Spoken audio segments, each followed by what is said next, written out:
بنے، لیکن اللہ تبارک و تعالیٰ نے مجھے اس آیت کے مصداق میں یہ بتا دیا کہ اے نبی، تو آیت مبارکہ کا ارشاد ہے ما کان محمد ابا احد من رجالکم ولکن رسول اللہ وخاتم النبیین۔ فرمایا پروردگار نے کہ محمد صلی اللہ علیہ وآلہ وسلم تمہارے مردوں میں سے کسی کے باپ نہیں، مگر وہ اللہ کے رسول اور آخری نبی ہیں۔ تو پتہ چلا کہ حضور پاک صلی اللہ علیہ وسلم کو اللہ تبارک و تعالیٰ نے اپنی مقدس کتاب میں یہ بتا دیا، اے حبیب میں یہ بھی گوارا نہیں کرتا کہ آپ کی اولاد میں سے کسی کو نبی بناؤں، یہ گوارا نہیں کرتا، تو دوسری ماں سے جنا ہوا بچہ، دوسرے کے باپ سے پیدا ہوا بچہ، وہ کیسے میں برداشت کرتا ہوں کہ اس کو میں اپنا نبی بناؤں؟ یہ کبھی نہیں ہو سکتا۔ یہ جھوٹ تو ہو سکتا ہے لیکن حقیقت اس میں کچھ بھی نظر نہیں آتی۔ تو حضور پاک صلی اللہ علیہ وسلم نے واپس خط لکھا، لکھنے کے بعد مسلمان قصاب کے پاس بھیجا اور اس کے لیے ایک صحابی رسول کو چنا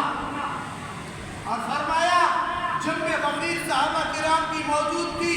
حضور پاک صلی اللہ علیہ وسلم نے فرمایا آج ایک شخص نے جھوٹا دعویٰ کیا ہے اور اس نے میری طرف خط لکھا تھا، اب میں نے اس کو جواب دیا ہے۔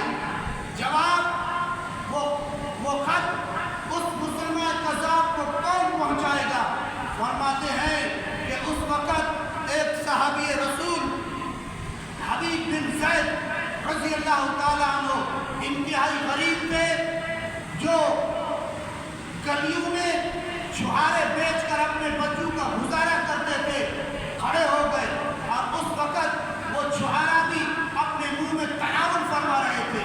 اور ایک صحابی رسول نے اسے کہا، اے حبیب پہلے پورا کھا تو لو پھر بات کرو۔ فرمایا آپ کہتے ہو کہ میں چھہارے کو ختم کر کے پھر بات کروں، یہ میرا ایمان گوارا نہیں کرتا کہ حضور پاک صلی اللہ علیہ وسلم حکم دے اور اس کے تعمیل کے لیے میں کھڑا نہ ہو جاؤں، یہ میرا ایمان گوارا نہیں کرتا، اور یہ ایمان میرا یہ بھی گوارا نہیں کرتا کہ جس کام کے لیے حضور حکم دے اس کے لیے فوراً بندے کو تیار ہونا چاہیے، لبیک کی صدا لگا کر اسی وقت کھڑے ہو کر آذان عرض کرنا چاہیے کہ اے پروردگار کہ حبیب آپ کا غلام حاضر ہے، حکم کیجئے۔ فرمایا حبیب بڑا حساس مسئلہ ہے، آپ کے چھوٹے چھوٹے بچے ہیں، اس کو بھی آپ کو دیکھنا چاہیے۔ فرمایا یا رسول اللہ صلی اللہ علیہ وسلم آپ کی ناموس پر جو حملہ کرے اس سے بڑھ کر مجھے اپنی اولاد عزیز نہیں ہے، مال عزیز نہیں ہے، جان عزیز نہیں ہے۔ حبیب کی ایک جان ہے، کروڑوں جان اگر ہوتی تو وہ بھی حضور کی ناموس پر قربان کر کے دکھاتا، قربان جاؤں۔ حبیب بن زید کی یہ اس جذبے، اس محبت پر کہ ناموس رسالت پر جب بھی آواز اٹھی، صحابہ کرام نے لبیک کر کے ہمیں یہ بتایا کہ آپ اسی وقت، اسی گھڑی جب بھی ناموس رسالت پر کوئی آواز اٹھائے، ہاں خواہ وہ بڑا ہو یا چھوٹا ہو، وہ آپ کو، آپ کے مال کو، آپ کی جان کو، آپ کے منصب کو نقصان پہنچائے بھی، وہ آپ کے لیے سب سے عزیز، سے تر عزیز ہوگا۔ اگر آپ یہ ایمان نہ رکھتے ہو تو آپ کا ایمان انتہائی درجے کا کمزور اور ناتوا ہے۔ تو رب ذوالجلال کے پیارے حبیب نے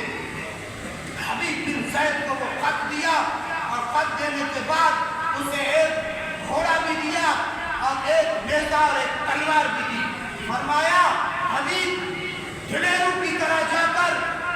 پہلے یہ نیزہ اس کی محفل میں اس کو نصب کر کے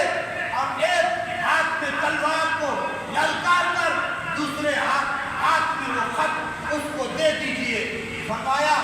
جیسا آپ کا یا رسول اللہ حکم ہوگا